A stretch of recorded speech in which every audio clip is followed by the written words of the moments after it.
What's up, guys? It's really windy out today. I've got some stuff I need to do. So I picked up these foam wind socks to try and cut down the wind noise on my GoPro Hero 8. And then I ran it over with the lawnmower. So I can't use these today because I'm filming this on my GoPro Hero session. And I don't even know where the microphone pickup is on this thing. So it might be a little windy, but what's going on today? Come on, Bear. I am waiting on those lug nuts. I think they might come in today. I'd like to go ahead and get some other work done on this trailer. So I've been messing with winches on it, so the deck is covered with crap. But what I want to do today is go ahead and pull these freshly painted wheels off. I'm going to inspect and add grease to the bearings if necessary, and then I'm going to wait on my lug nuts to reinstall the wheels. So like I said, it's really windy. I'm sure this thing's going to pick up a ton of wind noise, so hopefully you'll be watching most of this in fast forward, and I'm going to get to work.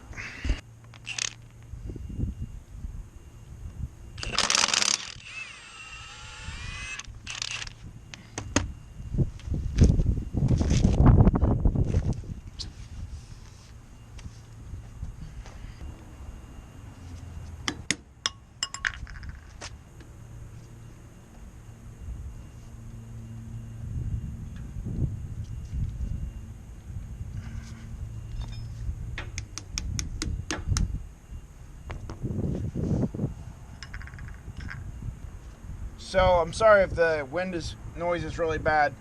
These castle nuts, a lot of times once you take that pin out, you know, they're not designed to be torqued to the moon, even though it's a relatively large castle nut. That's just because this spindle is a large diameter and it has to retain that wheel. Even though it's a large diameter nut, a lot of times you can back those off by hand. If you're ever stuck on the side of a road, something you can do, if you have like a pair of pliers or a pry bar, is you put it in those notches and you just tap it with a hammer, and typically that's enough to shock those loose. This one was just hand tight. These were just repacked a year ago. I try and do my trailers every year. So now that that's loose, you can wiggle this forward just a bit, and it may take a little more effort than this, especially if yours haven't been done in a while. You're gonna have a washer. I like to wiggle it forward to get my bearings. There we go. All right, so you're going to have a washer on the outside. And a lot of times this will be keyed. These particular ones are not. You can see this grease is still nice and whatever the word is, not dry. It's nice and fresh. There's no signs of water contamination or dust or dirt. These are our bearings. They are nice and clean. They have lots of grease pressed in there.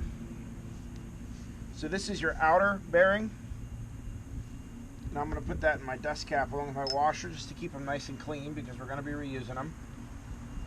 And what I'll do is I'll just take a rag and try and clean out the old grease. And you can see this grease is in pretty good shape. If you change your grease every year or two, you'll never have to worry about them being dried up or looking nasty like you'll see some people's do. So we look at our races. Once we wipe it out, we're going to get in here and look at our races. This is what the bearings ride on. This is conical. And those look nice. They're nice and smooth. What you want is nice even wear with no gouges and no discoloration or burning. This is what you want your bearings to look like after a year of service. You want them nice and clean. You want to spin them in your hand. You want to hear no noises. You want to see no grit. Yeah, nice clean bearings. I'm going to try and keep them that way. I don't want to handle them too much. All right, so we're going to take our hub, and these use an integral hub and drum assembly. So what that means, this is your drum and this is your hub. This has your lug nuts on it, so it's all one piece. So on the back of this, you're going to have a second set of races and bearings, and we can see we're just looking at our grease. It looks good. It doesn't look like it's pushing back past the grease seals. This part here is your spindle. This is what your inner bearing rides on. And this one looks pretty good. It's nice and smooth. I don't see any, like I said, no nicks, discoloration, anything like that. The inside of our drum looks fairly smooth. These drums, like this is normal for them to have like this amount of scoring. This is a little more than you would like to see. Like this is grease that's been pushed past the seal. And that's a common problem because these have these wet bolts. So as you pump a grease gun into this, it squeezes grease out into your bearings. That grease has to go somewhere, and a little bit will burp past these seals. And for instance, these shoes actually have some life left. They're a little low, but if you look over here, we actually have a cracked brake shoe. So this liner material was riding in the bottom of the drum here, and I don't even see. That must, okay, so this was like that entire half of that. So these shoes should actually extend down further. So these will need to be replaced with new shoes.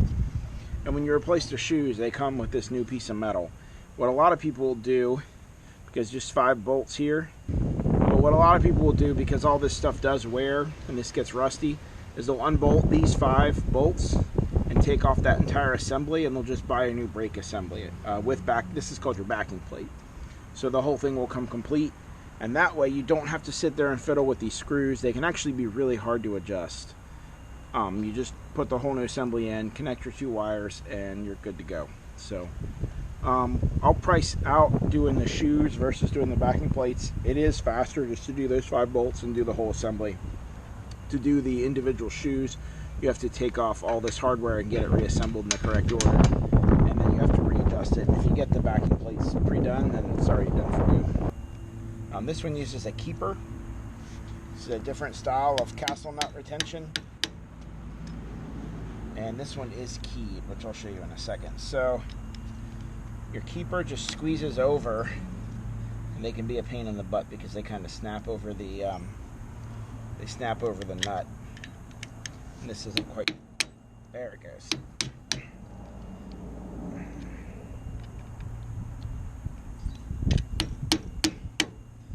going to try and break that. There it goes. Okay. So you can see this just snaps over the nut. And then our nut, just like the last one, even though it's a big nut, completely free to turn. So this trailer uses 2 different drums or 2 different axles from 2 different manufacturers. One of them was replaced, and that was prior to me purchasing this. It was like a frame that I rebuilt into this trailer. And these are both 7,000 pound rated drop axles. One is a Dexter, and the other one I can't remember the brand on. So just all the same parts, same bearings. So we can see that on this one our washer is keyed. There we go. So by keyed, it has like a D shape to it. See how this flat? And that keeps it from rotating, which I don't really know what difference it makes, but that's just how they make them. So you can see we had that fresh red grease on the outside, which looked good, and on the inside we have some older grease that's really black, and our bearings look like they are in pretty good shape, but this really nasty black grease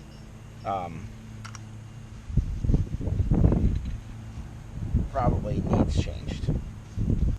So these are your magnets. This is what they should look like. They should be springy. This is that newer Dexter.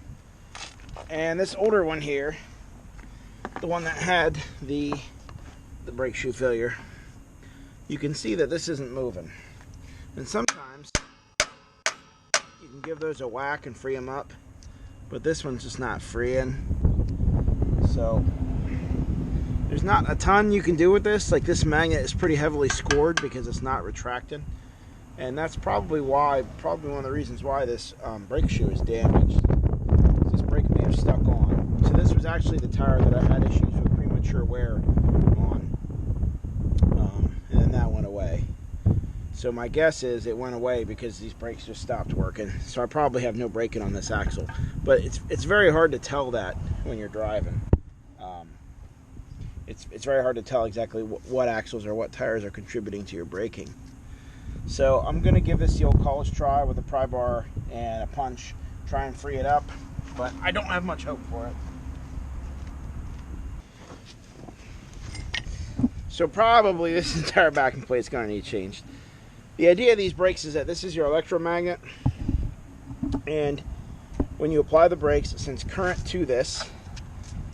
It magnetizes, sticks itself, that's how it rides, I guess, sticks itself to your drum, and the force of the wheel rotating will drag it and activate these brakes by pushing out on these shoes. And these are two-way, so they'll work in reverse or forward. And whatever shoe it's not activating applies pressure in the opposite direction against the inside of the drum as they expand. And that's pretty much how they work. So, like these Dexter ones, these are working good. You see how that springs back? Nice. That's how it's supposed to do. Grabs, applies the brakes, springs back. Now this one here, which is lots and lots of wear, and which probably hasn't been used as a brake, see how that just hangs open? That's going to stick the brakes on that. Now, going forward with your wheels spinning this way, we're springing back. But if I go backwards and hit the brakes, it looks like that's going to stick on. So I'll keep working on it. I don't want to spray a ton of lubricant in here because it's all going to go down the shoe and ruin the shoes, which kind of need changed anyway. So I got nothing to lose really on this one. But we'll see if we can free it up just a little bit and get it to where it's not going to hang. It can't hang up like that.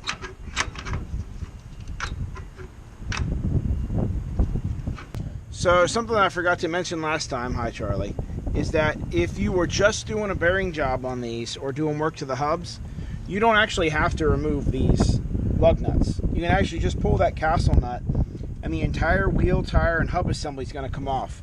Now, granted, that's a heavy assembly, so you have to be ready to deal with it. And it's going to be awkward to work with if you need to service the bearings or the grease seals because you're going to have that entire assembly together. But let's say that you knew, for instance, your bearings were good and you just needed to replace those backing plates on your brakes. Yeah, you can absolutely pop these. We'll try and scrub just a little grease off here.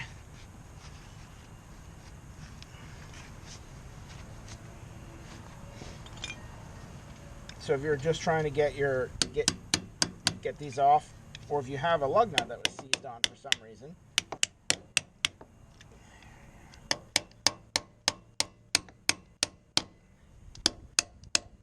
boy, that one does not want to come off.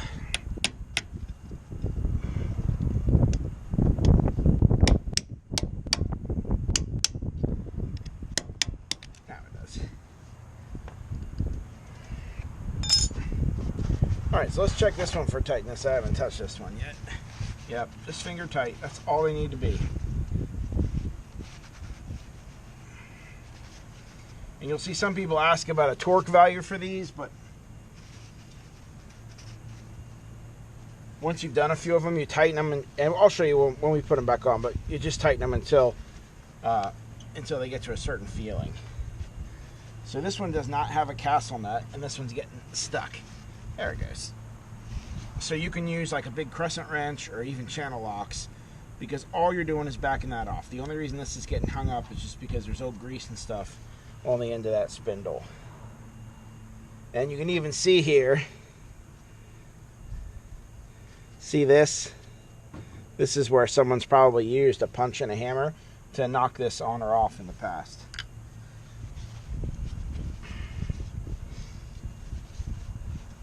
So I just wanted to show you this. Your entire hub assembly can come off together.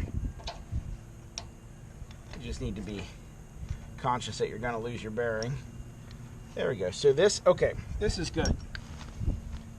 I'm glad I can show you guys this, although it's not great for the bearing. Do you see how this is whitish in color, like almost like a cream? And you can see it back up here in the hub much clearer. See, it's like a cream color. This is what it looks like when water gets in your grease. And I can tell you from smushing this between my fingers, it doesn't have the viscosity that grease should have. So these ones aren't too bad. And our bearings actually bearings still in very good shape. Yeah, I don't see any damage to the bearings, and our races still look good. But this grease, this is the kind of thing, this grease has a limited life, and once it gets water in it, it's not protecting your bearings the way it needs to anymore. So I can tell you exactly what happened with this one. You see how this got a hole blown through it? These stupid rubber plugs, they just get brittle and they crack, and they're exposed to salt and heat and curbs and road hazards and everything else. So this has let water spray in, and that's why that grease looks like that. And that's one reason that I don't really like those rubber buttons, because it's not easy to pull them out and grease these hubs anyway, which is the whole reason that they make them removable. All right, so just to show you guys how this works, you could pull this off, and it's going to remove that entire hub assembly together. You can see here we have some damage to our grease seal, so that seal is going to need to be replaced. Doesn't look too bad. Our this could have been just from me just pulling that off, but you can see that we have grease leaking by, and that this is just a little, it's not tight, it's not pliable, and this has some hardened greaser on the outside of it.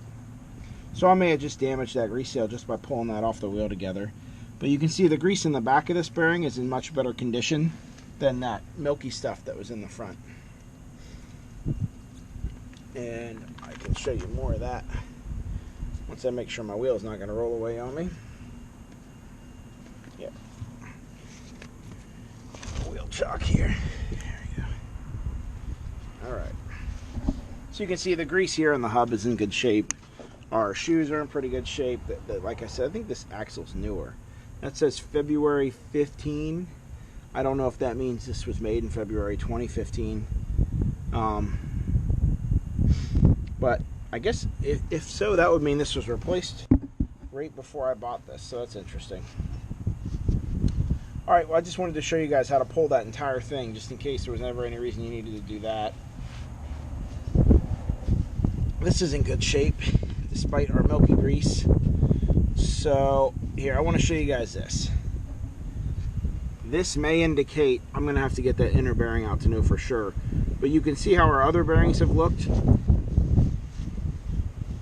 Is that our bearings have looked like this, nice and shiny and smooth.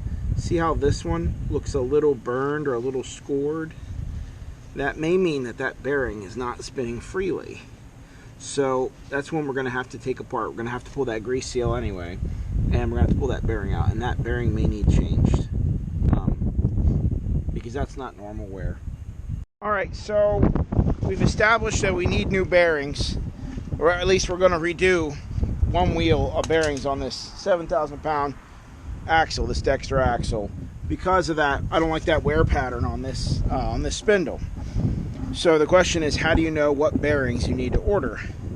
So for some axles, it's easy because you can, like a Dexter, you can pull the part number up on Dexter's website and they're going to tell you exactly what they use. Now, there is an industry standard, which is, I want to say inch and 1/4 and inch and 3/4 inner and outer. But instead of just guessing, because there are a lot of different combinations out there, I wanted to show you how you can know for sure.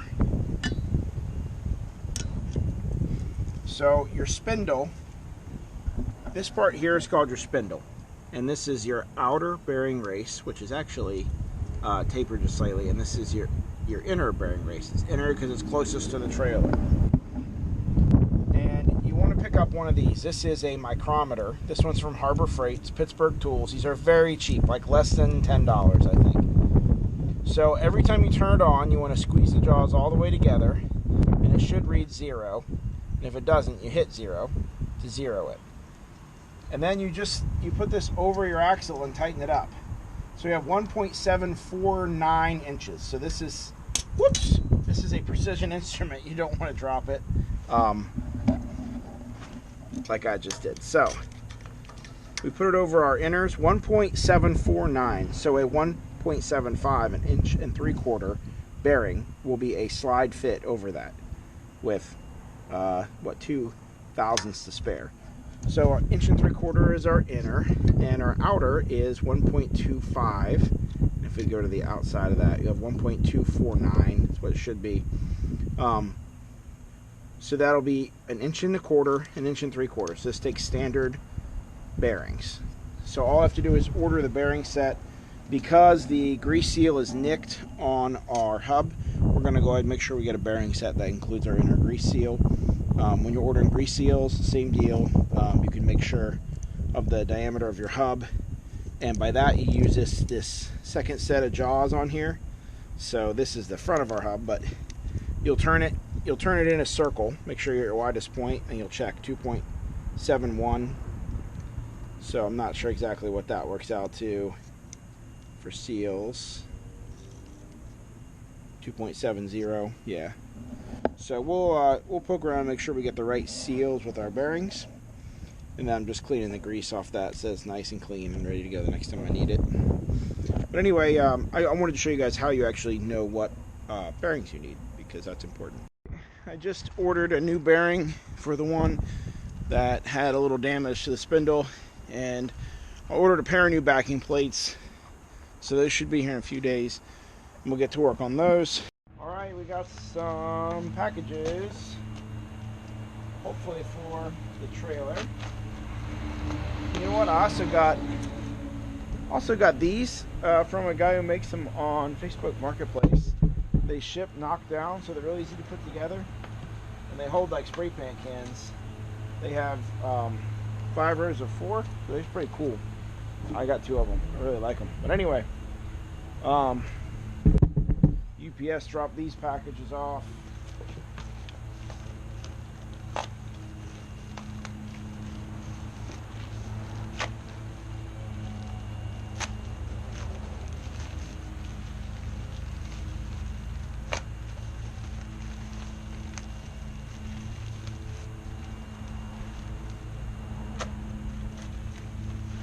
So this should be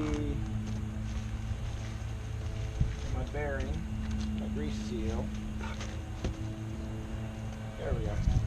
Inner and outer bearings and the grease seal. This should be brand new, and those are going to that axle over there. And let's see what's in the big box. Hopefully my backing plates.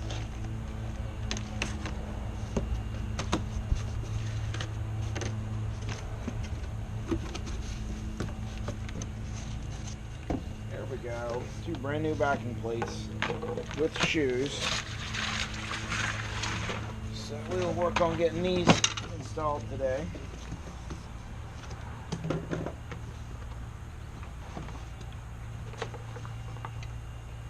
And really the only thing you got to do is undo those 5 bolts and splice your brake wires. So this should be a short install.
there. And then this is sometimes a tricky part. The grease seal goes on last.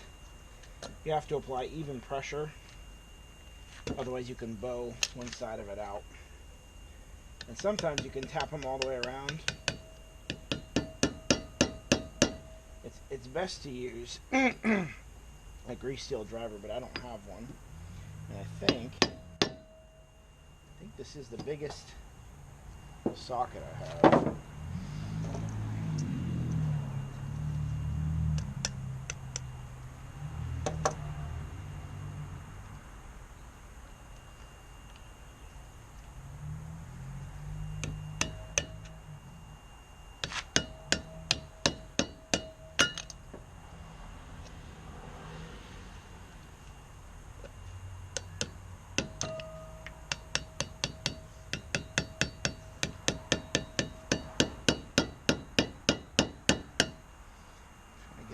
It in there without tearing it up. Let me see what else I have that's big enough to try and drive that seal in. Alright, I found this. This is off of a ball joint press that I have. Should be just about the right size to apply even pressure. Yep, that's got that. Perfect. I don't really want to hit this without that over it. Not that thick on the wall strength. If I use this, that would help.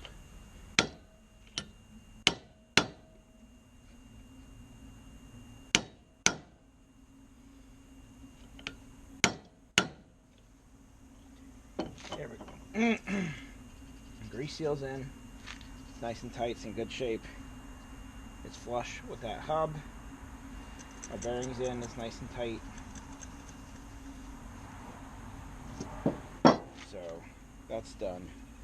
We want a race installed.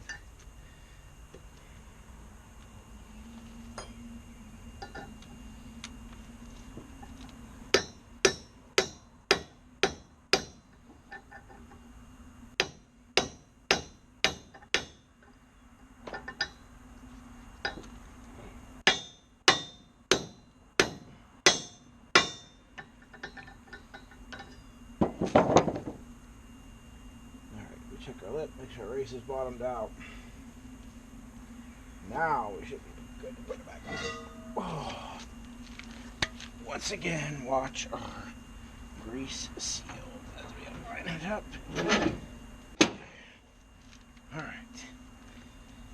Now we will try outer bearing, thrust washer, and nut.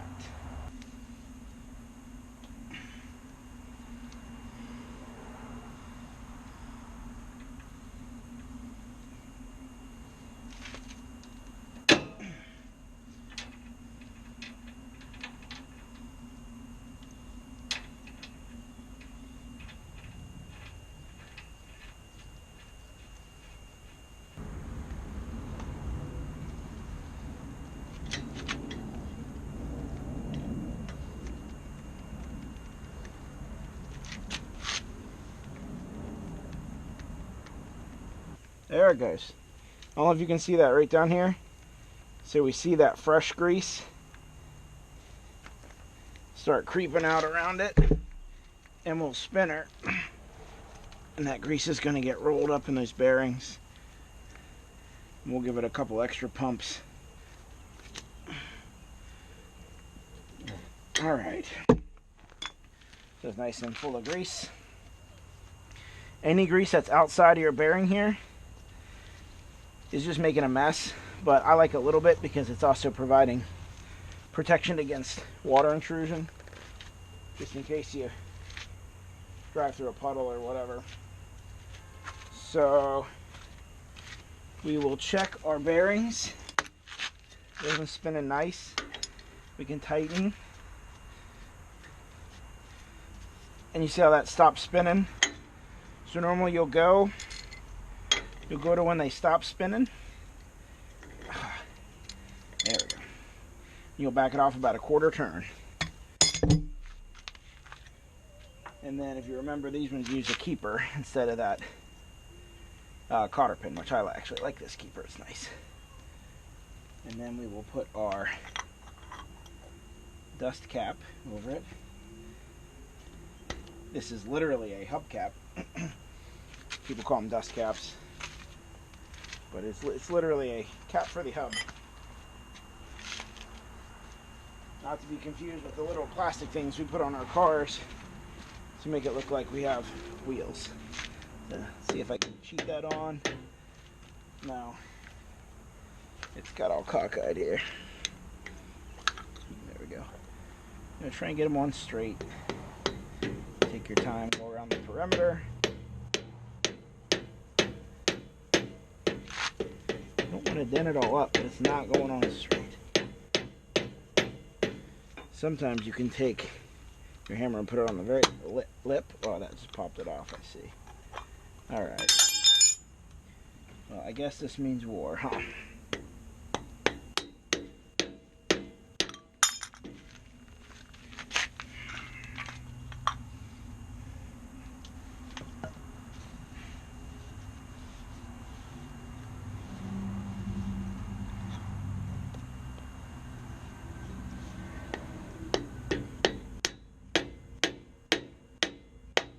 There it goes. And we dinged it up, which I'm not happy about, but whatever, it's on. This gun is so powerful, if you don't adjust your torque here, you can actually strip like even a stud on a 7,000 pound trailer axle. So anyway, again, we will go back over and torque these. Once I get the torque wrench out, but that's it.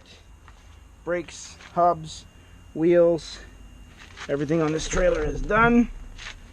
Now that it's all together, I actually kind of like the way the wheels look. So that concludes, for now, that concludes the trailer build. I'm probably going to revisit those removable fenders at some point, but I have a bunch of other trailers I'm working on, my dump trailer, the camper trailer, a bunch of other stuff. So if you like what you're seeing, click like, subscribe, and I'll see you guys on the next video. Thank you for your support. I appreciate it. Me and my kids and my dog, who doesn't care at all about the trailer. He just wants me to throw things for him. So couldn't make that shot again if I tried.